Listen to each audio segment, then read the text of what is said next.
છોટાઉદેપુર જિલ્લા ચૂંટણી તંત્ર દ્વારા ચૂંટણીનું મહાપર્વ દેશનું ગર્વ અંતર્ગત મતદાન જનજાગૃતિ સાયકલ રેલીનું આયોજન કરાયું।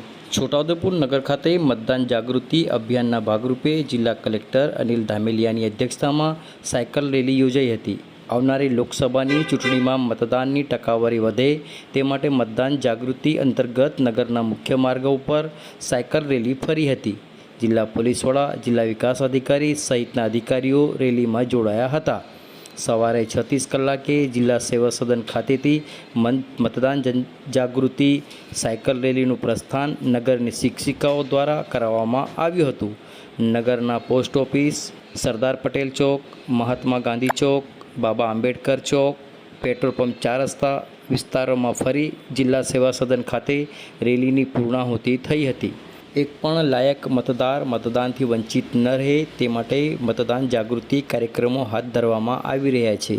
ત્યારે નાગરિકોને અવશ્ય મતદાન કરવાના સંદેશો પાઠવવા મતદાન જાગૃતિ અભિયાનના ભાગરૂપે છોટાઉદેપુર ખાતે સાયકલ રેલી યોજાઈ હતી।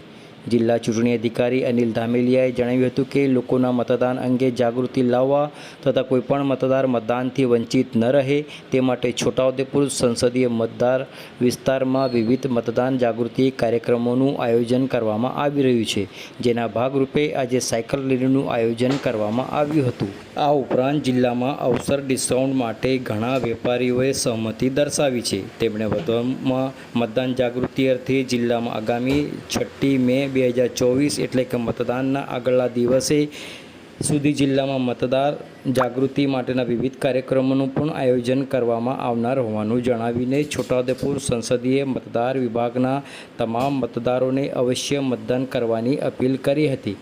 આવો સાંભળીએ આ અંગે છોટાઉદેપુર જિલ્લા ચૂંટણી અધિકારી અને કલેક્ટર અનિલ ધામેલિયા શું કહી રહ્યા છે, સાંભળો તેઓના મુખે। છોટાઉદેપુર જિલ્લામાં મતદાન વધે, સાથોસાથ કોઈ પણ મતદાર મતદાનથી વંચિત ના થઈ જાય એ માટે જાગૃતતાના વિવિધ કાર્યક્રમો હાથ ધરવામાં આવ્યા છે। ગઈકાલથી જ આપણે અલગ અલગ કાર્યક્રમો હાથ ધરેલા હતા। અવસર ડિસ્કાઉન્ટ નિમિત્તે પણ મોટી સંખ્યામાં વેપારીઓએ ભાગ લીધો છે। સાથોસાથ આજે વહેલી સવારે સાયકલ રેલીની અંદર પણ સ્થાનિકોએ, છોટાઉદેપુરવાસીઓએ મોટી સંખ્યામાં મારી સાથે ભાગ લીધો છે અને આપણે જાગૃતતા કરીશું।